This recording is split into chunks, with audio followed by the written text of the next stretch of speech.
बिस्मिल्लाहिर्रहमानिर्रहीम। खिदमत का सफ़र जारी है और आपको पता है पठान कॉलोनी में एक बहुत ख़तरनाक सैलाब आया और यहाँ पर हमने तकरीबन 6 दिन से यहाँ पर हमारी जो है वो बोट सर्विस जो है वो काम कर रही है रेस्क्यू के लिए। अभी रेस्क्यू के दौरान हमने उनको खाना भी पहुँचाया और उनके लिए दूसरी चीज़ों का भी एहतमाम किया।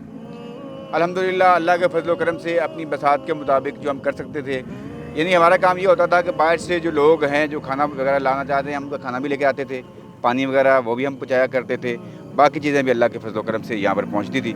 और इसी तरह जो है जो बच्चे हैं उनके लिए दूध का एहतमाम, ये सारा कुछ अल्हम्दुलिल्लाह जो है हम ये करते रहे, अभी कर रहे हैं। अभी रेस्क्यू का मेरे ख़्याल में जो काम है वो एक आधे दिन तक ख़त्म हो जाएगा, मुझे उम्मीद है, अल्लाह करे ख़त्म हो जाए। और उसके बाद जो काम होगा वो रिलीफ़ का शुरू हो जाएगा। इन लोगों को घरों में आबाद करना, इनको घरों में ला कर रखना, ये काम हमारा शुरू हो जाएगा।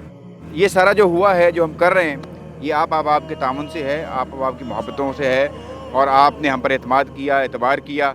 और इस वक्त भी हम पठान कॉलोनी में पहुंच चुके हैं और ये पठान कॉलोनी का वो इलाका है जो आपका मुंतज़िर है अभी, क्योंकि पानी उतरा है। जब पानी उतरता है तो फिर लगेगा पता कितना नुकसान हुआ है। ये बहुत तकलीफ़देह अमल था वाक़या ही। और ये पठान कॉलोनी, रहमान गार्डन, डचना टाउन, उसका बैक का इलाका, बहुत सारे इलाके इससे मुतासर हुए हैं, मुरीद के तक।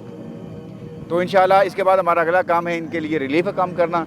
तो इंशाल्लाह हम आपके ताउन के साथ रिलीफ़ के लिए भी, इनके घरों की तामीर के लिए भी, जिनके घर ख़राब हो गए उनको दोबारा बनाने के लिए, और जिनका सामान वगैरह ख़त्म हो गया है, जिनके कपड़े हर चीज़ ख़त्म हो गई है, उसके लिए भी हम काम करेंगे। आपके ताउन का शुक्रिया। अस्सलाम वालेकुम वरहमतुल्लाहि वबरकातुहू।